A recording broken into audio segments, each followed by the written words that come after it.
नवरात्रि के दौरान देवी दुर्गा के 9 रूपों की 9 दिनों तक पूजा की जाती है।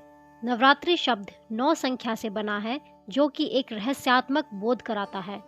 माना जाता है कि यह संख्या अखंड होती है और जिसका ब्रह्म स्वरूप कभी खंडित नहीं किया जा सकता। विभिन्न कामनाओं के लिए भक्तगण नवरात्रि में माँ दुर्गा के 9 रूपों की आराधना करते हैं।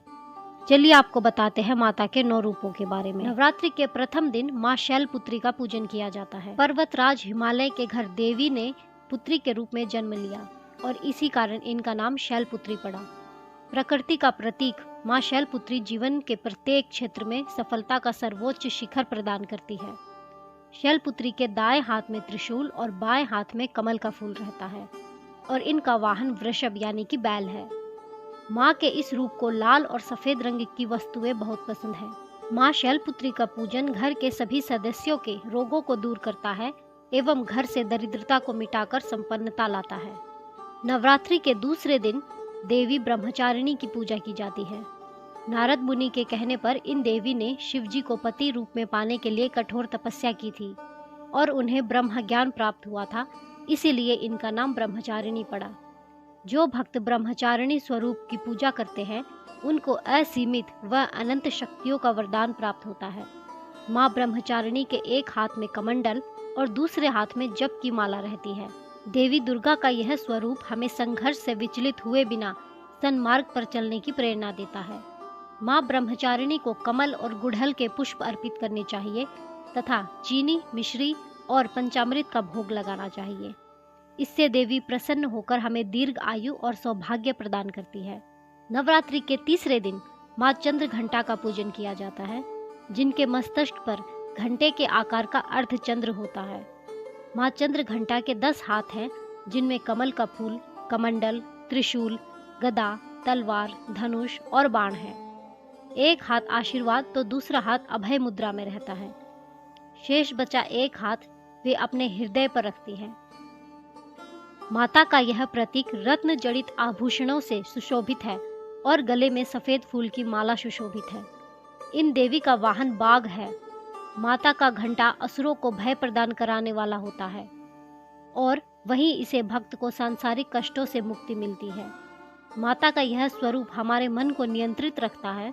नवरात्रि में माँ के इस रूप को दूध और दूध से बने पदार्थों का भोग अर्पित करना चाहिए। देवी दुर्गा के 9 रूपों में से चौथा रूप है माँ कुष्मांडा का। हिंदू धर्म की मान्यता के अनुसार जब ब्रह्मांड में अंधकार छा गया था, तब इन देवी ने अपनी मंद मुस्कान से पूरे संसार में उजाला कर ब्रह्मांड का निर्माण किया और तभी से इन्हें कुष्मांडा कहा गया। ऐसा माना जाता है कि इन देवी का निवास सूर्य लोक में है, क्योंकि उस लोक में निवास करने की क्षमता केवल इन्हीं के पास है। माँ कुष्मांडा की 8 भुजाएं, जिनमें से 7 भुजाओं में वे कमंडल, धनुष, बाण, कमल का फूल, अमृत कलश, चक्र और गदा धारण करती हैं और 8वें हस्त में सर्वसिद्धि और सर्वनिधि प्रदान करने वाली जप माला सुशोभित है। नवरात्रि के चौथे दिन देवी कुष्मांडा को मालपुए का भोग लगाकर आप उनकी कृपा प्राप्त कर सकते हैं। माता का यह रूप बौद्धिक विकास के लिए लाभदायक है। नवरात्रि के 5वें दिन देवी स्कंद माता का पूजन किया जाता है। ब्रह्मांड में व्याप्त शिव तत्व का मिलन जब देवी शक्ति के साथ होता है तो स्कंद का जन्म होता है। इनकी माता होने के कारण ही इन्हें स्कंद माता कहकर पुकारा जाता है। माता का वर्ण पूर्णतः श्वेत है और इनका स्वरूप चतुर्भुज है। ऊपर वाली दाहिनी भुजा में यह षडानन बाल स्वरूप स्कंद को पकड़े रहती है और ऊपर वाली बाई भुजा से आशीर्वाद देती है। नीचे वाली दोनों भुजाओं में माता ने कमल पुष्प धारण किया हुआ है। इनका वाहन सिंह है। इस रूप को पद्मासना नाम से भी जाना जाता है। वात्सल्य विग्रह होने के कारण माता के इस रूप में कोई शस्त्र नहीं है। इनकी उपासना में भक्तगण मृत्यु लोक से भी परम शक्ति और सुख प्राप्त कर सकते हैं। देवी का यह रूप ज्ञान का प्रतीक है। इस दिन माता की पूजा करने के बाद केले का भोग अर्पण करने से परिवार में सुख शांति आती है। कात्यायन ऋषि के गोत्र में जन्म लेने के कारण इन देवी का नाम कात्यायनी पड़ा, जिनकी पूजा नवरात्रि के 6ठे दिन की जाती है। दिव्यता की अति गुप्त रहस्य एवं शुद्धता का प्रतीक यह देवी मनुष्य के आंतरिक सूक्ष्म जगत से नकारात्मकता का नाश कर सकारात्मकता प्रदान करती है 4 भुजाओं वाली देवी के इस रूप का वर्ण सुनहरा और चमकीला है। रत्न आभूषण से अलंकृत देवी कात्यायनी का वाहन खूंखार सिंह है, जिसकी मुद्रा तुरंत झपट पड़ने वाली होती है। ऊपर वाली दाई भुजा अभय मुद्रा में होती है तथा नीचे वाली वर मुद्रा में होती है। बाई तरफ की ऊपरी भुजा से उन्होंने चंद्रहास तलवार धारण कर रखी है और नीचे वाले हाथ में कमल का पुष्प पकड़े रहती है। एकाग्रता से माता की पूजा करने वाले को धर्म, अर्थ, काम और मोक्ष की प्राप्ति होती है। माता की उपासना कर शहद का भोग लगाए, जिससे जीवन में खुशहाली, यौवन और संपन्नता बनी रहती है। भय से मुक्ति प्रदान करने वाली देवी कालरात्रि की पूजा हम नवरात्रि के 7वें दिन करते हैं। इनकी पूजा से प्रतिकूल ग्रहों द्वारा उत्पन्न दुष्प्रभाव और बाधाएं भी नष्ट हो जाती है। माता का यह रूप उग्र एवं भय प्रकट करने वाला है, लेकिन अपने भय प्रकट करने वाले रूप के बाद भी यह भक्तों को शुभ फल प्रदान करती है। ये देवी काल पर भी विजय प्राप्त करने वाली है। माँ कालरात्रि का वर्ण घोर अंधकार की भांति काला है, बाल बिखरे हुए हैं तथा अत्यंत तेजस्वी 3 नेत्र है। इनके गले में बिजली की चमक जैसी माला भी होती है। माँ के 4 हाथों में से 2 हाथ अभय मुद्रा और वर मुद्रा में होते हैं तथा शेष दोनों हाथों में चंद्रहास खड्ग अथवा हसिया एवं नीचे की ओर वज्र यानी कि कांटेदार कटार होती है। माता के तन पर ऊपरी भाग में लाल रक्तिम वस्त्र है एवं नीचे का भाग बाघ के चमड़े से ढका रहता है। इनका वाहन गधा होता है।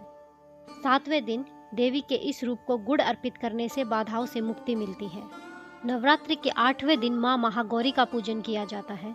मान्यता है कि जब माता पार्वती ने भगवान शिव को पति रूप में प्राप्त करने के लिए कठोर तप किया, तब उनकी देह क्षीण और वर्ण काला हो गया था। जब प्रसन्न होकर भगवान शिव ने उन्हें अर्धांगिनी रूप में स्वीकार किया, तो उन्हें अपनी जटा से निकलती पवित्र गंगा की जलधारा माता पर अर्पित की, तो उनका रंग गौर हो गया। महागौरी का वाहन भी श्वेत वृषभ है। देवी का यह 8वां स्वरूप शांति भाव का है और सुहागिनों को सुहाग देने वाला है। इनके भोग में नारियल चढ़ाना चाहिए। नवरात्रि के अंतिम दिन देवी सिद्धिदात्री की पूजा की जाती है। ये देवी सभी सिद्धियों को प्रदान करने वाली है। पुराणों में यहाँ तक बताया गया है कि भगवान शिव को भी अपनी सिद्धियाँ इन देवी की पूजा से ही प्राप्त हुई थी। सिद्धिदात्री माता के कारण ही अर्धनारेश्वर का जन्म हुआ। वाहन इनका सिंह है। चतुर्भुज देवी के दाएं ओर के ऊपर वाले हाथ में गदा और नीचे वाले हाथ में चक्र रहता है। बाएं और ऊपर वाले हाथ में मेघमल का पुष्प एवं नीचे वाले हाथ में शंख रहता है। नवमी के दिन इनकी पूजा उपासना कर कन्या पूजन करना चाहिए, जिससे देवी सबसे अधिक प्रसन्न होती है। इनकी पूजा कर हलवा, चना, पूरी, खीर आदि का भोग लगाएं और प्रसन्न होकर माता आपकी सभी मनोकामनाओं को पूरी करती है।